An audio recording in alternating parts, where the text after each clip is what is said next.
There we go. We're all live now. Dun, dun, dun. Yeah, that one time I went to Albuquerque, I didn't take a wrong turn like Bugs Bunny.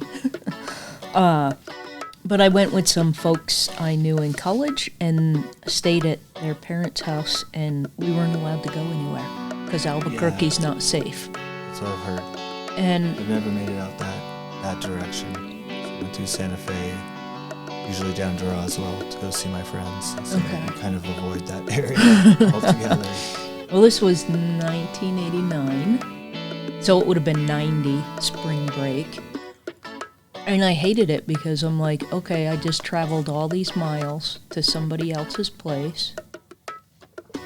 Was it spring break? Maybe it was Christmas break. I don't remember. Anyway, felt like I was in a jail for 10 days.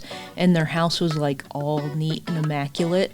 So I didn't like leaving the guest room I was in because I felt like anything I would do Would disturb something. Yeah. So it was like nerve-wracking 10 days. And It's always interesting. I've had a few friends in high school who had parents who had houses that were just immaculate, and it always just weirded me out. Like, how do you as a kid live in here? Yeah. This looks like a museum. Yep. And I mean, look at this house. I mean, it's sort of mostly clean, but It's lived in. you know, you got those 5 boxes over there that I've been saying for 3 years. I'm gonna go through them. Oh, my house is a mess. But it's lived in. Yeah. So you go in there, it's no mistake that people live there. You go Even- to some of these houses, it's like Yes. it's like one of those pristine walk-ins that you do to buy the house, and Yes. just never changes. I have some neighbors that I've been in their houses, and I'm terrified to touch anything. Mm-hmm. And It's very I'm like, interesting. yeah, I don't understand that at all. I live in my house. Yeah. So, you know, it's not going to be a museum. Mm-hmm. And I don't think our lovely old Bill Grasmick lived in a museum. I'm pretty sure his house was dirty and dusty, having a farm all the time. So in case you forgot, we ended with his dad getting to gearing. Mm-hmm. And then we said we'll be back for part 2. And then it's been a couple weeks, so my brain still hasn't shifted back on. But I'm sure people who listen to this, I can hear that, yes. It's the washing machine because I asked, please don't run laundry when I'm doing the podcast. And Okay. I just wonder what that thing was. Yeah. What is that? Anyway, sorry. Didn't mean to interrupt you. That's okay. I was trying to pretend to ignore it, but it is kind of loud. Now I'm curious if it will show up in the podcast. It's just laundry, folks. We don't want to be stinky. We live in our house. It's not dirty, and we don't stink. Yeah, living in our houses again. There you go. Get used to it, folks. Yeah.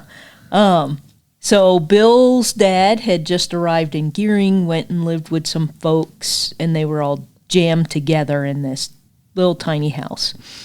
But they were only there for a couple of days. I forget how many days. I think it was 2 or 3 days. It wasn't more than a week. There you go, right there in my notes, 3 or 4 days before they moved into their house. So my guess is when they got to town, whatever house they were looking to live at wasn't ready. And people experience that today. You know, like when we bought this house, it was like another 3 weeks before we could move in. Yeah. We could have been jerks and been like, no, we signed paperwork, get out. But the lady was moving to Sydney, and that's, like a 75-minute drive from here? Is that right? About an hour? Yeah, it takes time. Yeah. It takes time to go out. So she's got to pack up her entire house. And she didn't have too much left in the house. Most everything was already moved out. It was pretty empty. This whole basement was empty. But upstairs there were lived-in things that you need every day. So she wanted some time to wrap up her job here and move her stuff to Sydney. And we were like, all right, we really want out of our old place, but okay. Would have been nice if she just stayed in the one room upstairs and let us move all our crap in. We'd be like, we'll promise we'll be quiet for 3 weeks. Just where I used to live was super noisy. The cops were there all the time, and really? I couldn't wait to get out. And now it's quiet other than when the washing machine's running. I take for granted that I've always lived in a rather quiet neighborhood on my street. So, yeah. I've lived in a mix of places. It's why I hate apartments, because they're always loud and noisy, and also the noise can trigger flashbacks for me. So I absolutely hate living in noisy places, and this place was super quiet. It is. It's a nice, quiet neighborhood. Yeah. So I'm happy about that. I'm sure Bill lived in a nice, quiet area too, since this is 100 years ago, and there weren't as many people in the western Nebraska area, so it was even quieter. So Bill's dad worked at the sugar factory the first winter that they were here, and then they moved to a farmer's place and worked in the sugar beet fields. He was a hired hand for Vern Harrison in 1922, and the entire family worked in the sugar beet industry. And for folks that aren't from around here, the 1920s, and even today, the sugar beet factory supports this community, really. I think the hospital is the only larger employer. Yeah. It's huge, and it's huge all over western Nebraska. When it's time to harvest the sugar beets, that's all you see 24/7 on the roads is the sugar beet trucks coming to the factory to process the sugar beets. It's a huge industry around here. A lot of people think of it down here for our corn. Yeah. We really are more for the sugar. Yeah, I never understood how we became the corn huskers, because Iowa produces more corn than we do. I don't know, maybe when they decided corn huskers back in the 20s, maybe we did do more corn at that point. Who knows? But sugar beets are huge in western Nebraska. We have plenty of other crops here as well, beans and alfalfa and the like, and corn, but the sugar beets, I would think, I would have to go look, but I think they're the biggest here. I did look one time. They're not number one, but they're pretty high up there. Okay. So they're probably in the top 5. Yeah. Yeah. So, and at this point in time, anybody could walk into town, especially during harvest season, and get a job working on a sugar beet farm.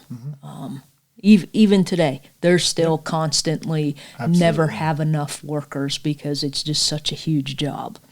So Bill said his family was living in a shack on the Vern Harrison farm where he was born. Bill was born William Robert on August 19th, 1923.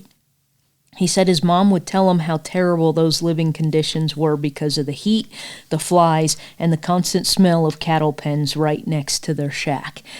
And if you think about that, first, you're living in a shack, and then second, it is literally right next to where the cows are. And the sugar beet factory is not too far away. Yeah. And if you've ever lived here or live near a sugar factory, you just hate that smell sometimes. Yep. And my house, it depends on the way the wind is blowing. I'm either smelling the sugar factory, or there's a hog farm over in Mitchell, or it's escaping my mind where you put all the cows before you send them off to be executed and be dinner. The feedlots. The feedlots. Thank you. Yeah. So I get one of those 3 smells. So I like the days when there's not too much wind, because I don't have to smell any of that. But it's not a pleasant smell.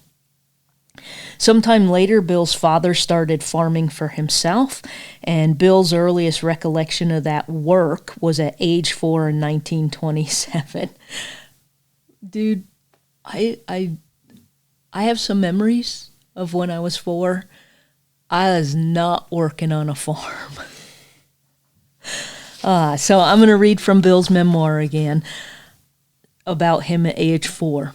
I remember pushing great-grandpa into a small irrigation ditch that ran close to the yard. I also remember the licking I got from Dad for my lack of respect.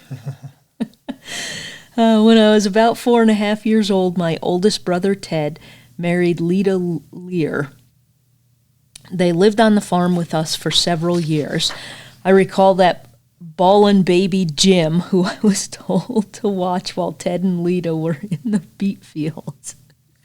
I put that in because, he's the next oldest, so like everybody else is old enough, they got to go out and work in the fields. Mm-hmm.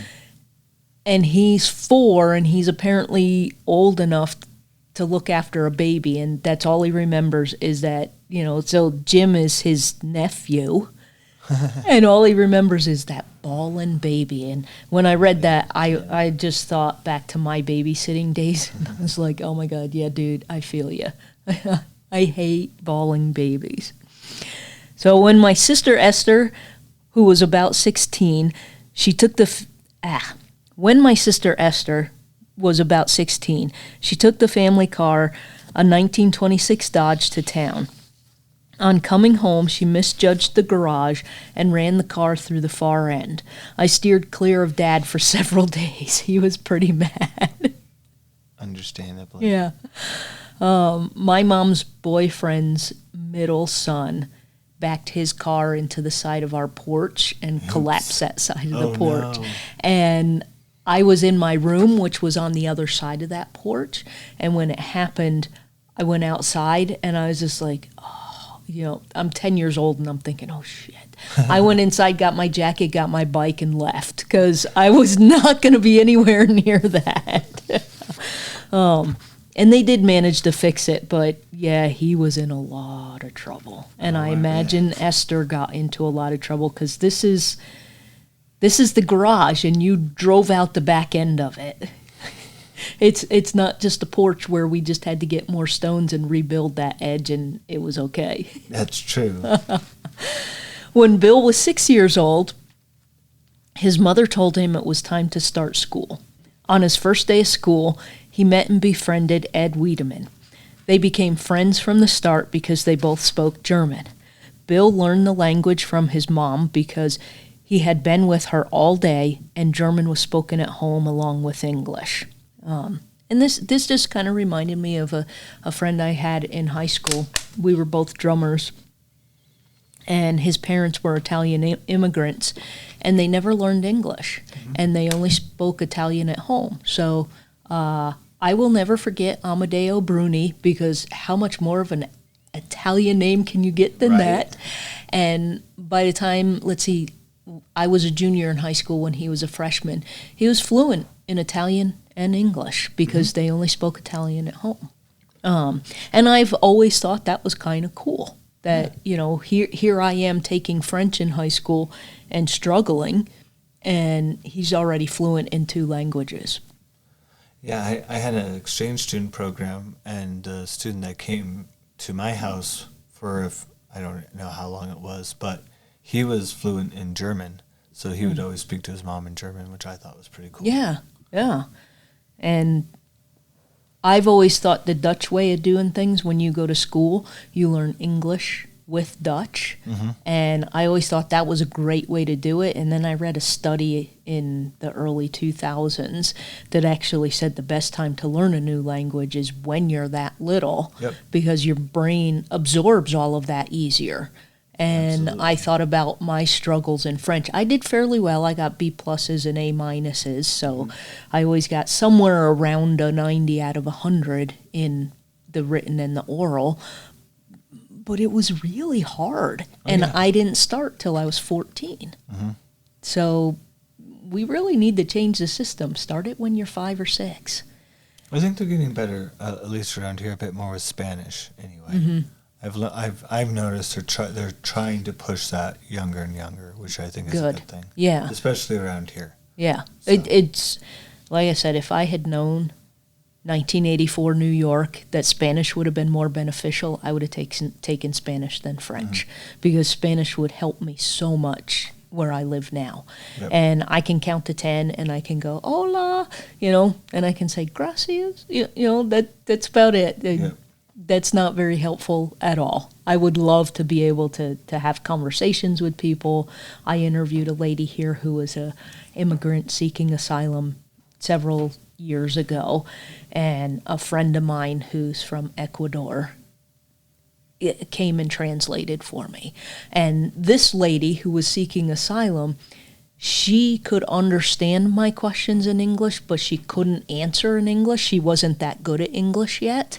And so she would answer my questions in Spanish. And I'm sitting there amazed the whole time because, you know, I might ask a question like, you know, do you know what color the sky is? Not that I asked her that, just example. Yeah. And she would nod her head yes, and then she would answer blue in Spanish. And I'm just like, wow, that's amazing. So she had part of it down.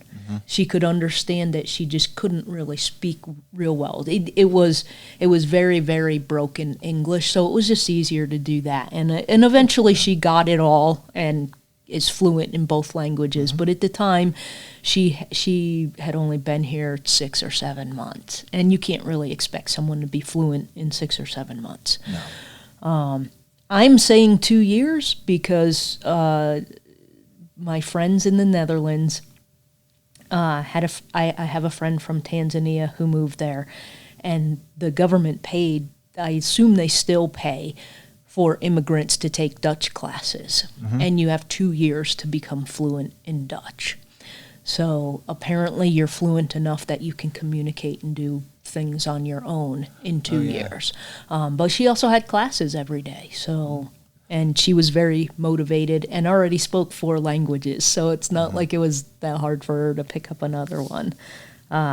So this area, until World War II, there were a lot of German speakers. And yes, absolutely. I would guess that if World War II had never happened, there would probably still be a lot of German speakers in this area. But the war changed all that. I forget who told me.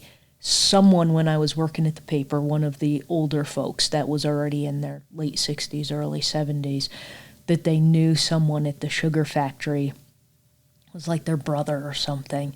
And this one guy that was working there was talking German to him. And he was like, yeah, dude, we don't do that anymore. Speak English here. And he didn't understand why and had to have that explained to him that, you know, we'll be discriminated against. We might get the crap beat out of us because we're speaking German and it's 1943. So stop speaking German.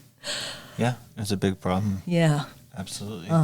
Whereas today, I don't think anybody would care. I don't know. I wouldn't care. No, I don't think anybody. My only curiosity in that would be, is that German or is that Dutch? And I would have to listen a little bit, and I can tell the difference. I can't tell you what they're saying, but I can kind of tell the difference between the two. Well, and don't like Hutterites have their own version of Dutch? Yeah. Their own dialect of Yeah, it. the Germans from Russia, because they were gone enough, there was enough of a little bit of drift in the language. But I think you still could have understood people from Germany, kind of like we still understand people from England, even though we have some words that are different where we're like, what are you talking about? Yeah. Come to my house, experience that on a regular basis. Well, not so much anymore. It's been 28 years, so every now and then he pops out a British word, and I don't know what he's talking about. When Bill wrote in his memoir, when the teacher asked him and his friend Ed what their names were, they both answered in German. The teacher frowned on that and told us we were not allowed to speak German in school because she did not know what we were talking about. So it wasn't a thing like World War II, you're going to be discriminated against because you speak German. She didn't know what they were saying, and I'm sure she was worried they were making fun of her or something, and Sure. and they weren't. And he didn't understand. He's 6 years old, and he doesn't understand this.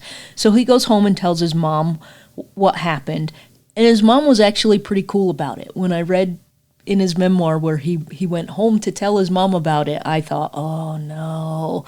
And his mom was pretty cool about it. She just said to him, yes, this is America and we speak English here. It's okay to talk German at home, though. So she had that conversation with him about making the distinction and being respectful to people who don't speak that language. And it seems like a throwaway 2 sentences in a short memoir, but Bill said he walked with his sister Frida to school every day and they never got a ride. Today, if your kid walks more than a couple of blocks, people are freaking out about it and you're a terrible parent and they're going to call the cops on you. Yeah, that just happened. Yeah. Some girl, she got the cops called on her. Yeah. For letting her little boy, walk a couple blocks down the road. When I moved here, I got a job at Cedar Canyon Elementary, which was a country school. And they had a school bus that would stop at Guile Elementary School. And so the kids that went to Cedar Canyon, got the bus at Guile and then went out there. Okay, I can kind of see that because you're crossing 2 highways to get there. I can see why you wouldn't want a 5-year-old crossing a couple of highways, but this one teacher was freaking out. She's like, yeah, I was on my way to school today, and this kid was walking, and he's just walking on the side of the road, and I'm like, yeah, there's no sidewalks there. What do you want him to do? Well, he should get a ride. Well, maybe his mom and dad can't afford to give him a ride. Maybe they're already at work. Well, I'm asking all these questions about, was he throwing sticks in the road? Was he throwing rocks? And she, no, he was just walking in the grass off the side of the road. Okay, so he was doing what he was supposed to be doing. And she didn't understand why I wasn't upset about it. And I guess I see a lot of kids walking home from school alone. That's not a big thing too much in this community. And the biggest thing is that they're just not alone. They're usually with somebody. Yeah. And I think that's just for safety. But even then, I don't think anyone reports it. Yeah. So. And she didn't report it, but she was just really, really upset. Well, I'm going to have a talk with his mother. Okay. But, maybe before you get angry at mom, you find out why he's walking. True. We don't know why. And I just never understood why this is such a big deal to people. Because there aren't kid snatchers out there on every street corner snatching up kids every single day. No, and kids are smart. Yeah. And kids naturally don't like adults. They like to be left alone to their own devices. I mean, they'll flee. Yeah. And my nephew, I hated walking with him when he was a little kid because he would just constantly keep waving cars, and the cars are like, no, you have the right of way, cross the road. So I'm about to cross the road, and he starts waving his hand to the car again. I'm like, dude, you're going to get me run over. Stop. So in 1929, Bill entered 2nd grade, and the family rented another farm on the north edge of Gearing. And this is something they do quite a bit. They move around a lot, and I'm not from this area. I don't know if it's a thing or not, but it seems like every time they moved, they got a bigger farm. So maybe that did make sense. Yeah. At the time. But they did move around quite a bit, and every time they moved, they got a bigger farm. His brother Don was born the year after, and his job was to look after Don while his mom was helping out in the fields, and Bill hated the job and often traded with Frida to help thin beets. I'm kind of with Bill on this. I would rather go out in the field and thin beets than look after a baby. I'll go out to the fields. Would you go out in the fields, or would you stay with the baby? I'd stay with the baby. Oh, awesome! I don't like digging around in the dirt if I can avoid it. In the hot Nebraska sun. No. Yeah. Yeah. I don't know. I've been around enough screaming babies that I don't want to be around anymore.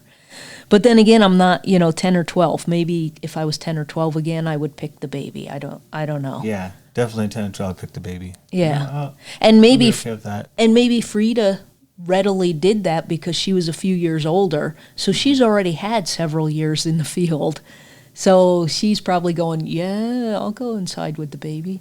I don't know. Yeah, I don't care. But he just noted it down.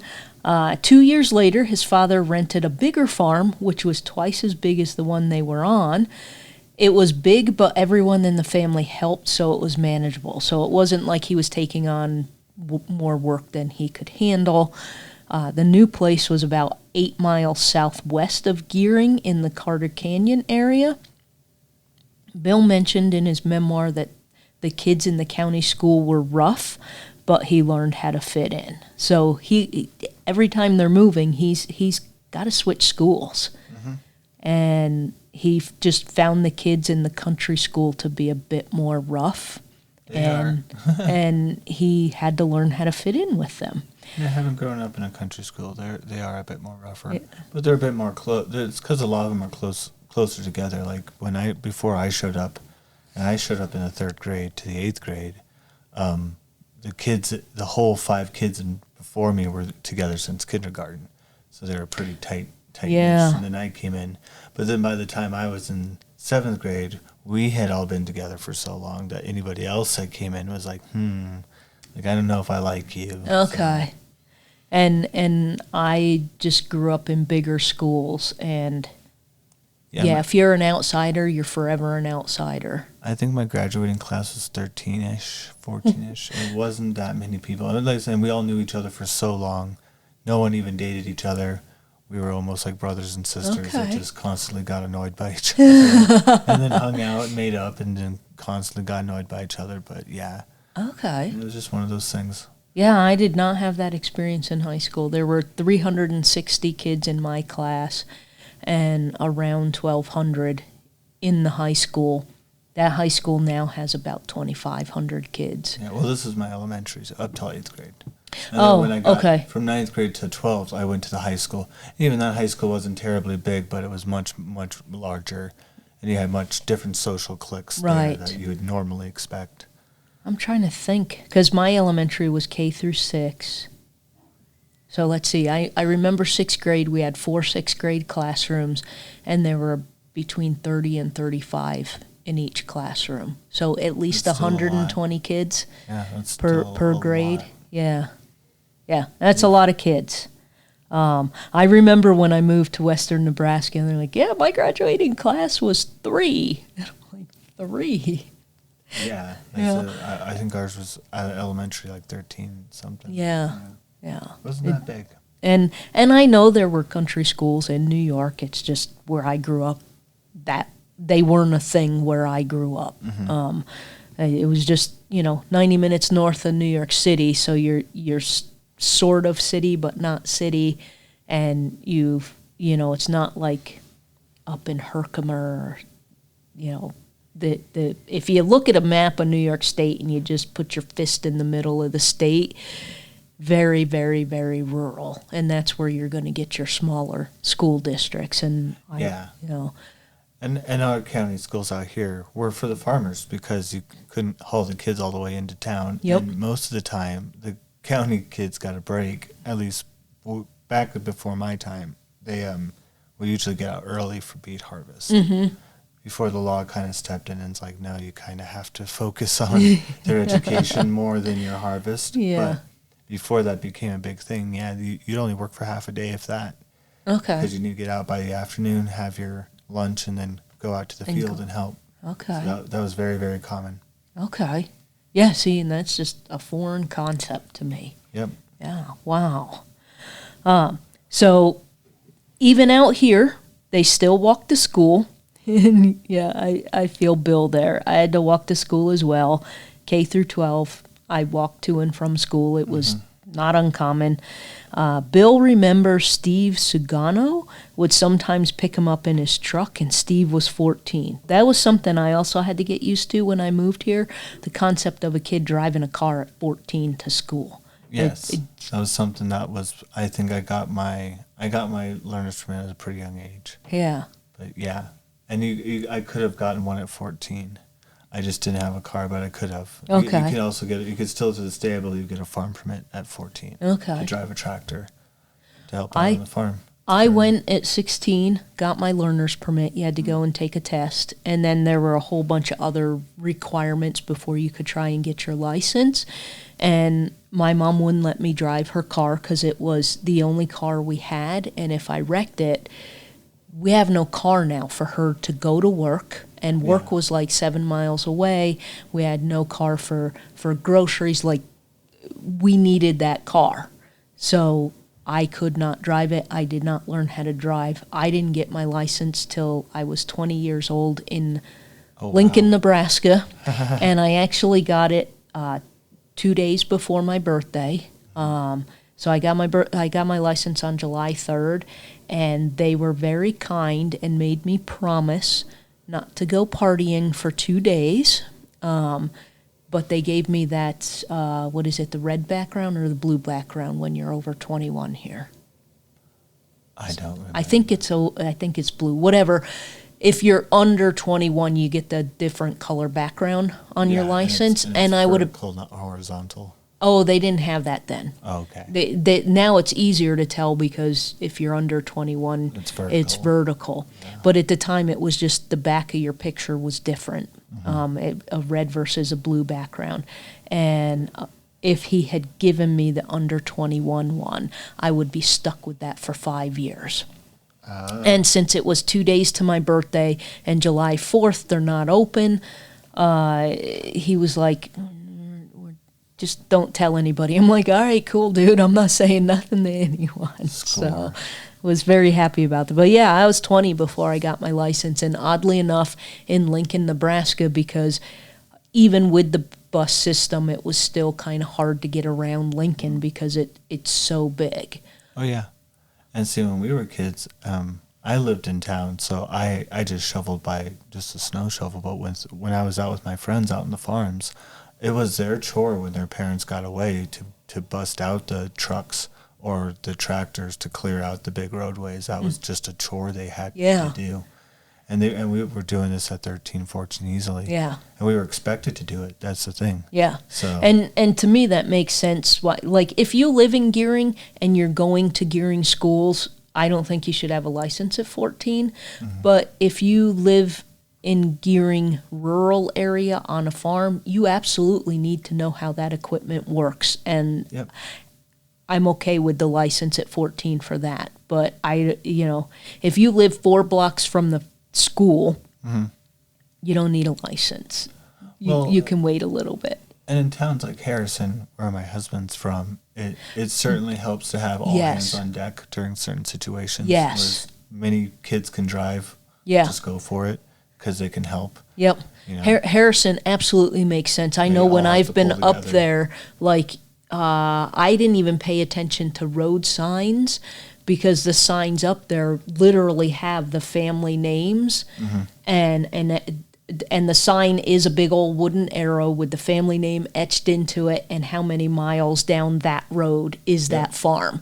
And I'm going, yeah, they need to know how to drive.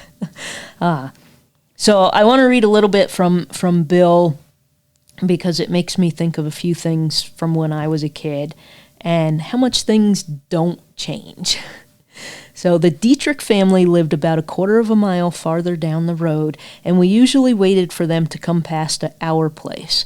I was just a little kid, and Alex, who was a 6-footer, took over as my bodyguard. I get that. I get the idiot bullies who you have to figure out how to avoid because nothing's ever going to be done to help you.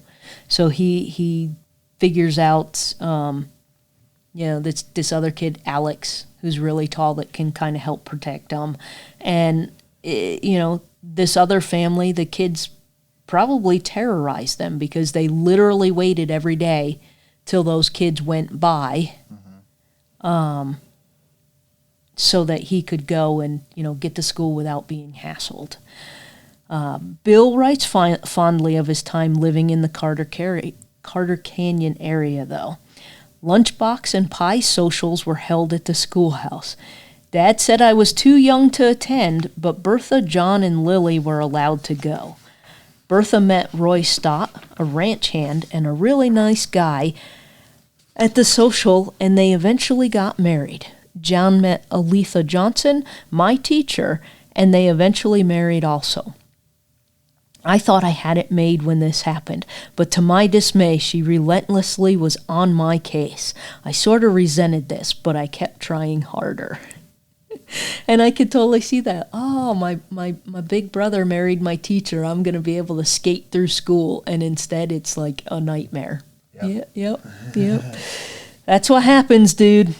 Everyone in the family and their spouses worked for Bill's dad. Bill remembers having 2 acres of watermelons on the dry land, which were planted among the corn. They had so many watermelons that his brother John and brother-in-law Gerald got into a watermelon fight. And when I read that sentence, I was thinking, this is not going to end well. Hurts. Yeah. John took refuge in the house and then climbed on the roof where he dropped a 10-pound melon on Gerald's head. Remember, folks, it's all fun and games until someone gets hurt. Gerald fell down, and they all thought his neck was broke, but he ended up being okay. Bill said he wasn't hurt badly, though, but Dad put a stop to that nonsense. And I could totally see, even if you're in your early 20s, screwing around, and you're like, I'm just going to drop this on his head, not thinking it's a 10-pound watermelon landing on your head. Ow. Yeah. In a 2007 interview with Charlie Fenster, Bill spoke in great length about the variety of animals and livestock they had, what they grew, and how his mom had an acre of land to grow her garden, which helped to feed the family. They did a lot of canning and had a vegetable cellar as well. The chickens, ducks, and geese would become dinner, as well as the eggs that those animals had laid. I think I write a little bit later about this, but for folks that don't know, Charlie Fenster was huge in agriculture out here. Mm-hmm. So big and so influential that when he passed away, they took a section of the Legacy of the Plains Museum and made it all about Charlie. That's how influential this dude was. So the vegetable cellar, Charlie, Bill wrote, it was an 8x8 and 8 feet deep. It was dug into the ground, covered with chicken wire, covered with straw, and a foot of dirt. The entryway was wood steps covered with a wood door. Shelves were used in the cellar to store canned goods. She, his mom, had apple trees and usually stored 4 to 5 bushels of apples in the cellar for winter use. Potatoes were also stored in the cellar. And you and I have talked before about some stories I've done for newspapers about when people homesteaded out here and in Wyoming, they encouraged you to plant apple trees. Yep. And a lot of that had to do with if people are passing by, mm-hmm. there's something for them to eat. And most of those trees are gone. Some still remain. Actually, a friend of mine, I went down to her house about a month or so ago because she had so many falling off of her 3 trees, they were starting to rot. So I have 4-gallon bags of cut-up apples in my freezer right now, and I've just been adding them to smoothies. So I have apple, banana, and strawberry smoothies, and they're really good apples. And to anyone listening, if you do have an old apple tree, definitely get in touch with somebody who knows what they're talking about, because it could be an heirloom, and it might be extinct. It might be a variety that's not grown anywhere anymore. Yep. So it might be something special. You never know. And I'm forgetting the gentleman's name at the moment, but I interviewed him about a year ago, and he has an apple orchard out in Wyoming, in Lusk, and I got a crap ton of apples when I left that day, but he has gone to people's places and gotten grafts and then grown new trees, and he's got an enormous number of varieties of apples that he grows. That's really neat. There's so much you can do. That's the thing about apples. You can do so much with them. Yeah, and you can drink them as cider. You can turn it into hard cider to preserve it. You could make vinegar out of it. There's so much stuff you can do. And eating, you've got like 9,000 recipes. Yeah, and for things to eat. And it's great for you. It has a ton of nutrients. So maybe one day I'll remember that guy's name, and then we can do a story on him. So his mom grew a ton of stuff in that garden too. Bill listed rhubarb, parsnips, turnips, red beets, watermelon, cantaloupes, tomatoes, pumpkins, and a host of other things you would find in a garden. She also canned bushels of peaches and cherries in quart jars and put them in the cellar.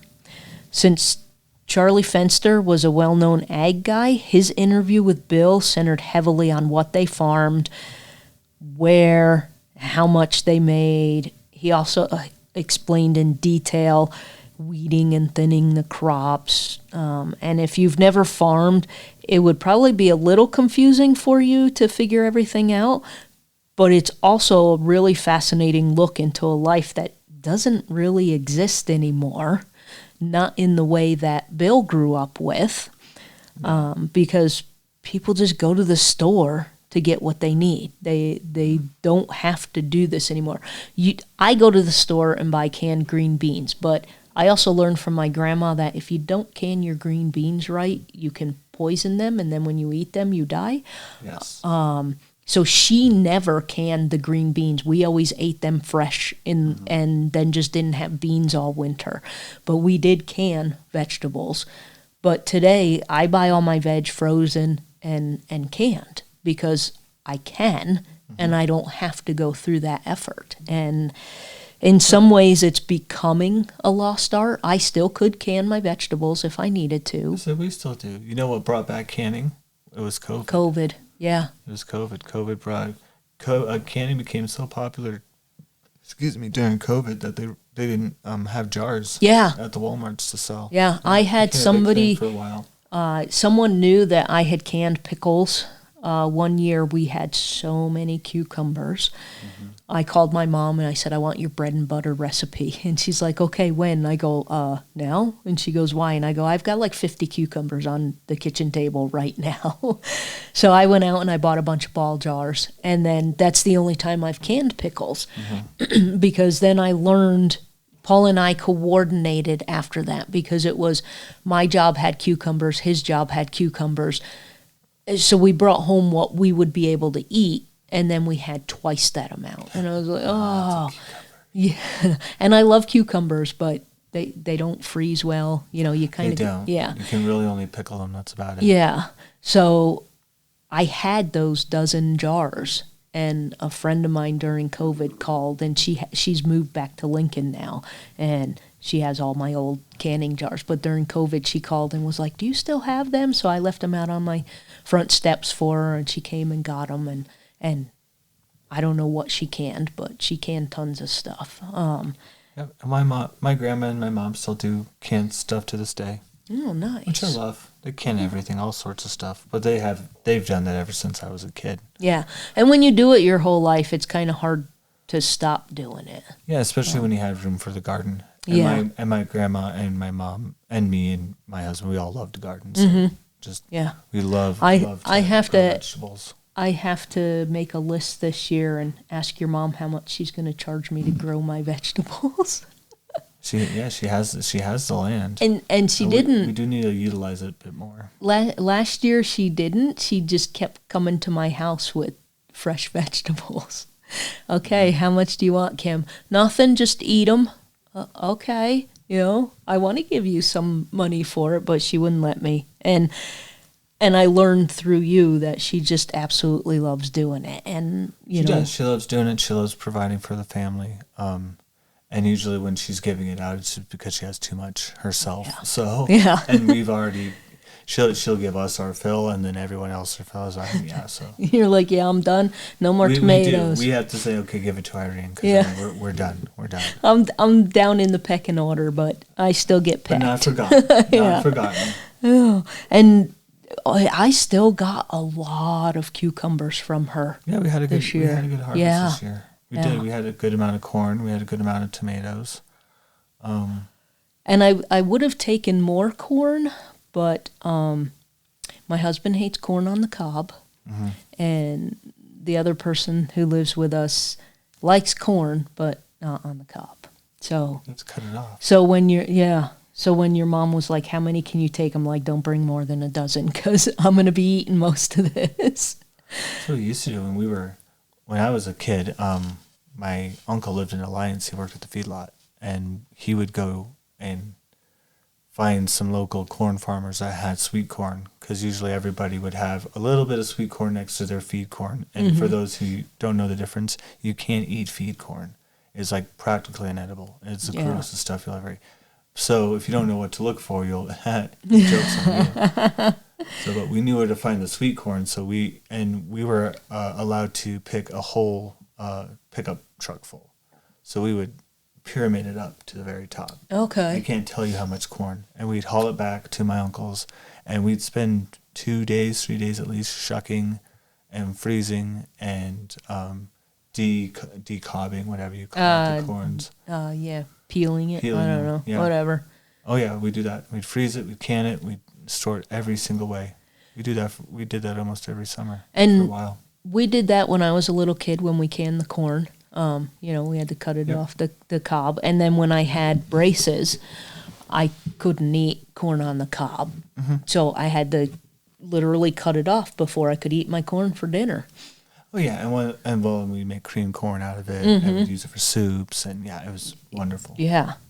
It was wonderful getting that sweet corn. So, and I think people today just really don't know how much work goes into that.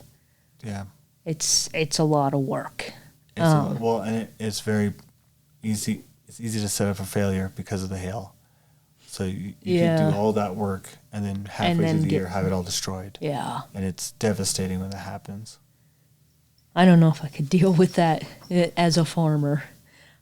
So Bill went on for several pages with his interview with Charlie Fenster describing how much space they had for each crop, how much they raised, and how they got it all to market. And I would really highly suggest, if you get the chance and you're interested in that kind of stuff, to go to the Legacy of the Plains and ask for the Charlie Fenster file, and it's in the Charlie Fenster file. It's a good retelling of how life on farms were before all the machines took over, and there's a little bit in there with what machines they did use and what changed, and what was easier, what wasn't. I just chose not to go into it because it was more detailed of this is what farming was like, and this podcast episode is what Bill was like. So I didn't want to get too much into the machines. But it is interesting, and it is clear enough that even if you don't really understand stuff like I don't understand, it's explained enough that you can kind of understand. And for me, not understanding is I really don't have a concept of, how big 80 acres is. So if he says, we went from 80 to 120 acres, I know that's bigger, but I don't know how much bigger because I don't have a concept of an acre. So I want to say that the nursery that I worked on with my husband was on 60 acres. Okay. That was huge. Okay. It was absolutely huge. It was humongous. Like you had to get around with mules half the time. Oh, wow. You would easily walk from one end to the other and get 3 or 4 miles done pretty easily. Wow. So, yeah. Okay. So it's kind of interesting when you had to take your lunch break. You kind of had to strategically place yourself closer to the lunchroom. Because if you were far enough out, you would spend half your lunch break just walking Just back. going to get it. Yep. Okay. Wow. Yeah. So in some ways my American education was good, and in some ways it failed me. But I also grew up in an area where I didn't need to know acres. Because all the farming around me growing up as a kid was dairy farms, apple farms, strawberry, peaches, fruits. And most people grew for themselves and just had their small garden in their backyard. So it wasn't anything that I ever needed to really learn. And I'm sure they probably taught me how big an acre is in school, but it's one of those things where we learned it like 3rd grade and then never touched on it again. So it didn't stick in my head how big it was. Whereas if I was out here, like people will say, and I may be getting the term wrong, but they need an acre foot of water. I don't know. I know that's an ag term, but please don't ask me to get you an acre foot of water because it's going to be wrong. Well, the big thing growing up with me is it's always about the money per acre. That's always talked Yes. about here. Always talked about it. Yep. People always talk about how much per acre is this, how much per acre is that. So, Yeah. And to me, I always have to ask, okay, you say $100 per acre. Is that a good price? Well, last year it was $220. Okay, so 100's not good this year. I can relate in that sense, but otherwise, I still don't know what an acre is. To even be able to say, is 100 fair?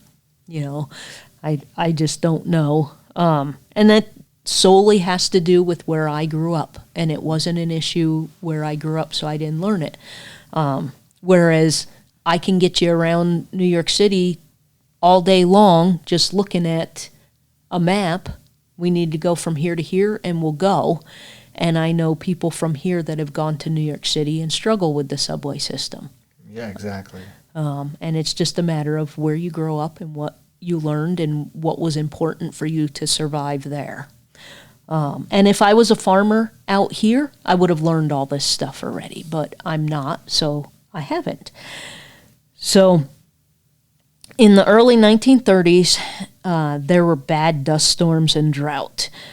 I'm sure if you've read anything about the Dust Bowl, you can imagine what it was like, because Yeah. Oklahoma got it way worse than we did, but we still had They did, it. Yep. A lot of people don't quite remember that. And Scottsbluff and Garing got a little bit of protection because we're in the valley. But Yeah. outside of it, yeah, it got pretty bad. Yeah. It got really, really bad. And remember, his family farms are either north of Scottsbluff or south of Gearing. So he's out in that area with the bad storms. The dust was so Bill wrote in his memoir, the dust was so heavy it blocked out the sun, and the schoolhouse was entirely dark. We lit the lanterns so we could see to read. So you're in school, it's the middle of the day, and you need lanterns to read because it's so dang dark out. Have you ever experienced that? No, I have never been in a dust storm. In the Middle East, I think it's called a habab. Okay. And, a habab or habab. But anyway, in Sioux Falls, it happened one year. It almost has never happened. I think it was one of the rarest events that happened in Sioux Falls. But I was working at the Boys Ranch, and it was literally day like this, blue skies.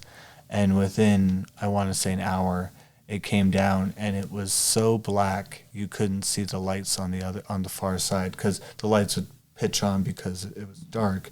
But then it blotted out. You couldn't see it. It was that scary. Wow. And of course, the boys were all told to hunker down, because this is almost at their dinner time. So they were all told to hunker down. I was in the cafeteria alone. So I pushed open the door to go look outside to see if I could see my car, because on a normal day, my car isn't that far. And I couldn't see it. Wow. It's absolutely terrifying. And luckily, it didn't last for very long. I was more worried about my husband because he was coming home from work when that happened. So, and there was a lot of accidents that day. A lot of accidents because of just how fast it came. And no one was expecting that to happen, for it to get that dark that fast. Yeah. And I think within maybe 2 hours it let up and it was fine. And it was like nothing happened, but it was terrifying. Wow. Absolutely terrifying. I'm glad So, y'all yeah. made it okay. But that was my experience that I can relate to. If that happened during the Dust Bowl, day after day after day, that would have been just nerve-wracking. Yeah. Because it really does. It goes to pitch night. You can easily get disoriented if you're out there by yourself. And there's many stories out there about, I saw so-and-so, and then it got all dark, and then they never saw that person again. Oh, yeah. And this boys' ranch, it's a horse ranch, so we were very lucky that the boys weren't out and about. They Yeah. weren't doing an activity. They all happened to be just before dinner, so everyone happened to be gathered up to get ready before dinner. So they were all in their dorms, washing up and getting ready. So luckily, they were all in one space hunkered down. Otherwise, that could have been a big problem, too. Yeah. They could have easily gotten lost. I can imagine. Sometime during 1933 on a Sunday afternoon, Bill's parents went to a prayer meeting in town and left him and Don home alone. A cloudburst came up, and it rained about 3 inches in about an hour. The hail was so heavy it killed almost all the geese and chickens, and the livestock had lumps on their backs for several weeks. That sucks, and that's got to be terrifying. I mean, it still happens to this day. We still get those. I remember as a kid, almost every other year we got those legendary hailstorms, and I lost a bunch of my backyard toys and my swimming pool, and my tree house got destroyed because of it, and lost a bunch of stuff. Hailstorms suck. Yeah, I don't like them, and I've only experienced a few. I've never had anything outright destroyed. I've seen things destroyed, but I've never experienced really it myself. Yeah, as I've become an adult here, they've really eased up. They're not like, I mean, we're talking about hailstones that would just destroy cars, absolutely obliterate them. And I know that has a lot to do with climate change. When I was touring Bannerman Island in New York, so there's this little island in the Hudson River called Bannerman Island, and Mr. Bannerman was, I'm not going to get into the whole story, but he was ticked about things with his business, so he put his business, which, was gunpowder, on the island, and I forget what happened, but at some point in time, the gunpowder exploded and half of his castle went off. No. But the story I'm relating now is they have scientists that come out and study the animals that live on the island, because 100 years ago, during the winter, the deer and all the other little critters could walk out on the Hudson River and chill out on Bannerman Island and go back and stuff. And then sometimes they would get stuck because they would go too late in the year, and then the water wasn't, frozen enough that they could get back. And now you've kind of got a couple of semi-unique species there that they study. But you can find pictures of people ice skating on the Hudson River, and you can't do that anymore, because the Hudson River doesn't freeze over like that anymore. Interesting. And there was a lake in my hometown called Silver Lake that everybody ice skated on when I was a little kid, and it doesn't freeze over anymore to skate on.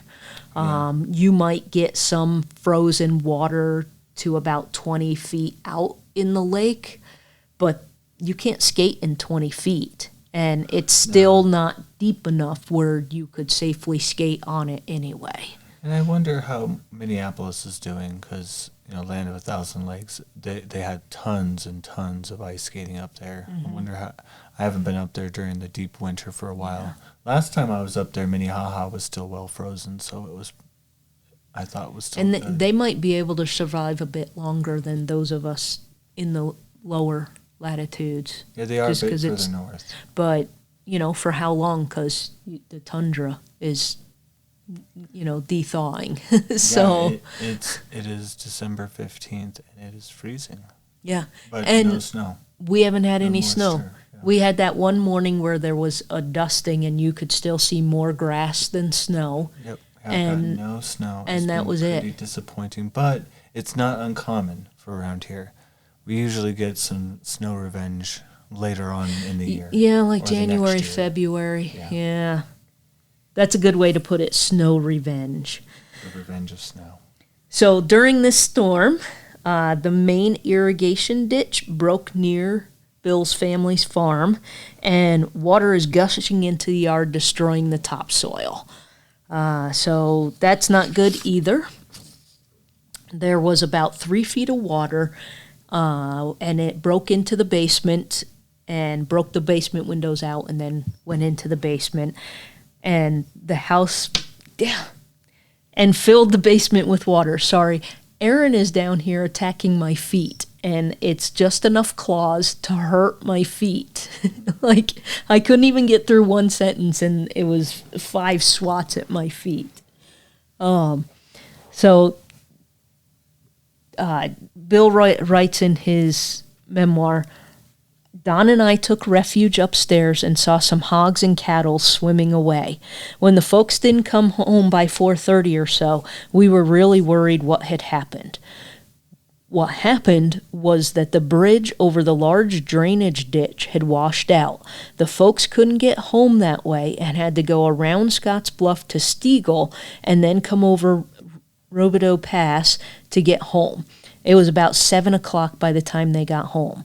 So even that main road, through the Wildcats, the way that they used to come, they couldn't get through that way because... So you have to go all the way to Steegle. So they had to go way around, yeah. And Steegle takes a while to get to from that location. Yeah, and you're in 1933, so it takes even longer in 1933. Also in 1933 is my favorite story Bill wrote about when he got a horse, or the family did. His family had a pair of horses, and when one died, his dad went looking for a new mate for the horse. He found one near Lake Minnetonka, but it was a pet, and it was a gentle one at that, so it wasn't a workhorse. His dad also had no way to transport her to the farm in Carter Canyon, so Bill was tasked with getting the horse home. If you drive your car from Lake Minnetonka to Carter, let's say Cedar Canyon Elementary, which is in Carter Canyon. Yeah. That's, a good 25-minute drive? Yeah. Okay? Now you're doing that on a horse. Mm-hmm. On old roads that probably didn't directly lead you there. Yeah. Maybe they did. I don't know. Yeah, I don't know where the roads were and exactly where the farm was. You'd still have to get across the tracks and across the river. Yep. He had me ride her for about 18 miles or more. Yeah, it's more, dude. It took almost all day. I rode her sideways, lying down, astraddle, as best as I could, and I think we bonded pretty well that day. Yeah, no, Bill was screwing around. He's got this horse. It's going to take him all day to get there. He's riding the horse every way you can ride a horse and just screwing around. He's doing what a kid would do. I don't blame him. He had other stories about his family horses as well. One neat one was about Tony, who took Bill to school often. During a blizzard one time, Tony led Bill home. Bill was just holding onto his tail. So can you imagine that? It's a blizzard. You can't see squat. You're holding your horse's tail, and your horse knows the way home and got you home safely in a blizzard. That's an awesome horse. I'll take that horse any day over a car. Bill also told a story about going into town to listen to the Joe Louis versus Max Schmeling fight. His brother John was supposed to pick him up on a specified corner, and at 11 p.m. when John hadn't showed up, Bill walked and ran the 8 miles back home. So this is a little neat tidbit of history because the Louis Schmeling fight was huge, and he had to go into town to listen to it on the radio. So that says they did not have a radio at their house. Nope. Anyway, talk about scared. The farm dogs all came out and barked at me as I passed the farms, but the real scare was when I heard the coyotes howling as I got closer to home. I finally got home, and when I checked John, he was in bed fast asleep. I just forgot, he said, but no apology. He thought it was funny. I didn't, as I was only about 10 years old. I think it's funny. Yeah, it sucks. You were 10 and you had to deal with that, but it is kind of funny. And no cell phone. So if any youngerish people are thinking, there's no cell phones, there's no way for him to call home. Even if there was a phone he could go to in town, there's no phone at his house. So he sat and waited and waited and waited for his brother, and then was finally like, I got to go home, and I got to walk home. And now I got all these scary things out here. And it's happened. Yeah. It's happened quite a bit. It happened to me several times in life, Yep. but I didn't have, I was not in country. I was in a city, so it not that it necessarily makes one safer or the other, but in the city I had lights guiding me the whole way, where he's walking home in darkness. Yeah, and thankfully we never had to walk home from our school, because that would have been about a 15-mile trek back home. That would have been That would have sucked. That Yeah, because would've you sucked. went to Lake Minnetonka Elementary, right? No, Lake Alice. Lake Alice. Okay. Yeah, they're both far Yeah, out. Lake yeah. Alice is about 15-ish miles away from here. Yeah. But, Ooh, that would have sucked. It does. It does suck. And here I am, Mom, are you coming to get me? I live 2 miles from school. I don't want to walk home.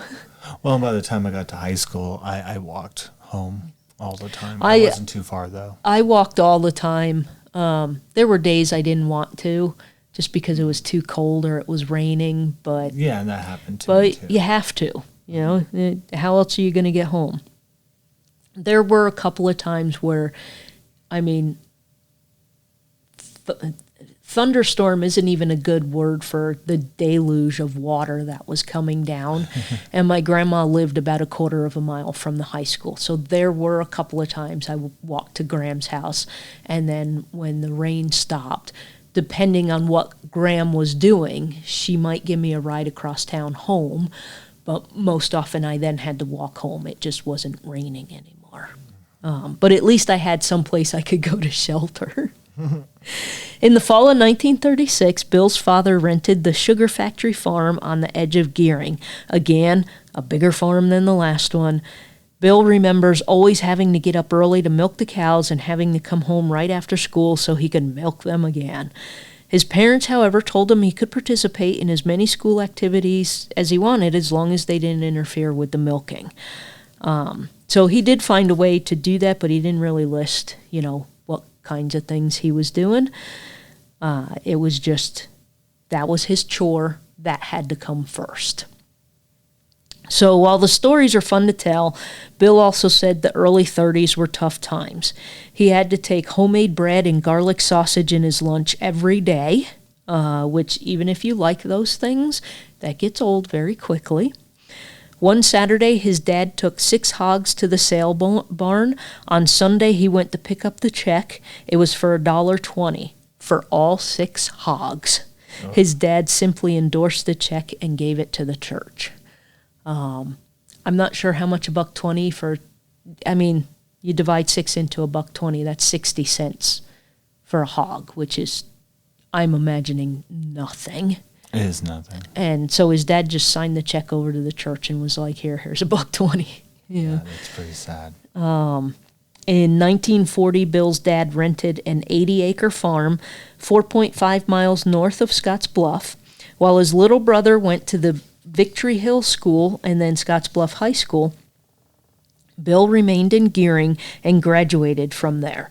So for people who aren't familiar, what Victory Hill is that a good 3 miles north of Scotts Bluff? Yeah, about-ish. Yeah. So if you imagine 3 miles, then you're at Scotts Bluff, then it's another 7 from my house here, and I live on the edge of the line for the town of Scotts Bluff. Mm-hmm.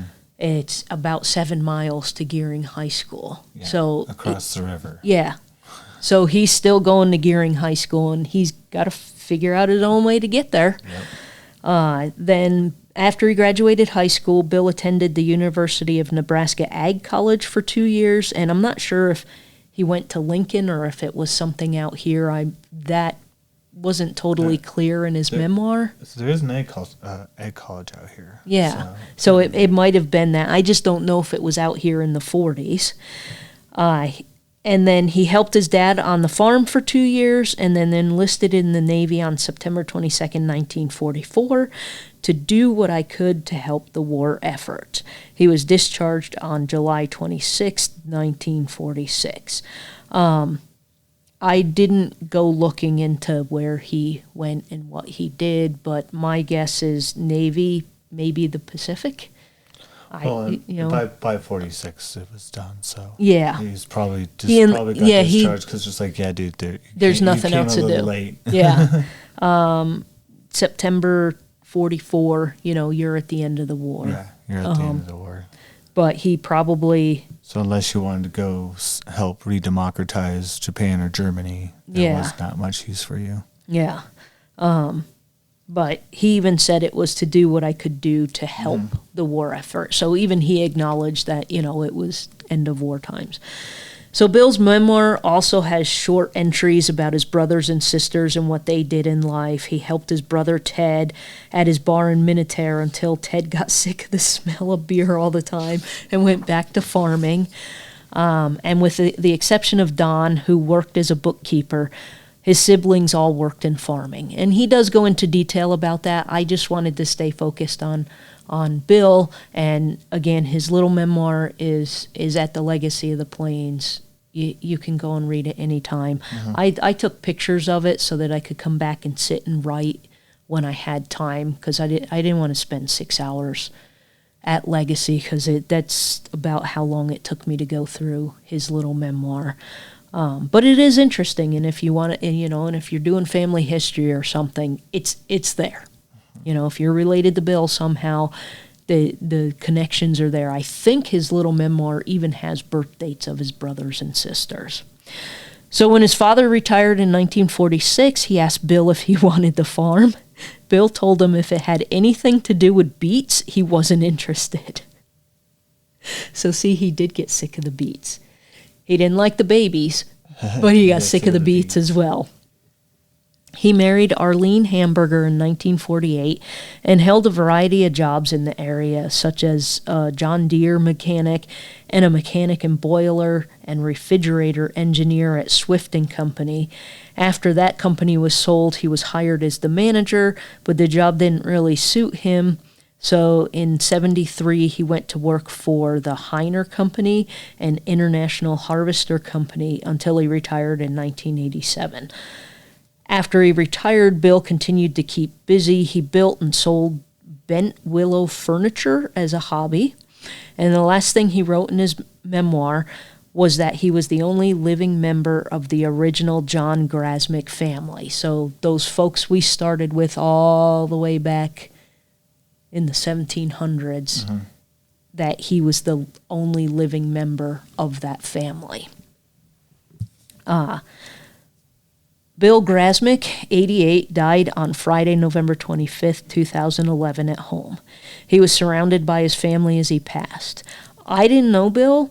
I haven't only learned about him several years after he died, and I'm truly grateful to his family for preserving his little memoir and donating it to the Legacy of the Plains Museum, because his story is a window into time of how everyday people lived their lives, and because they made that decision to have it preserved at the museum, future generations can learn this story too. So I had at one point written a story about him in the Star-Herald, and I got a email from a family member that lives in Florida.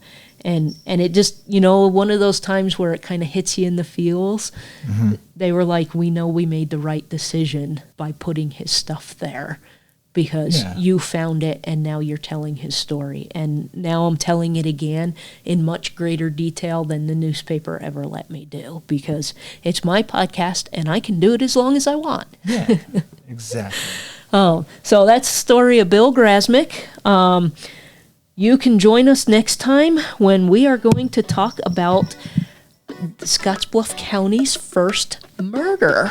Dun, dun, dun. So for now, I'm Irene. I'm Connor. And this is Storytelling on the Plains.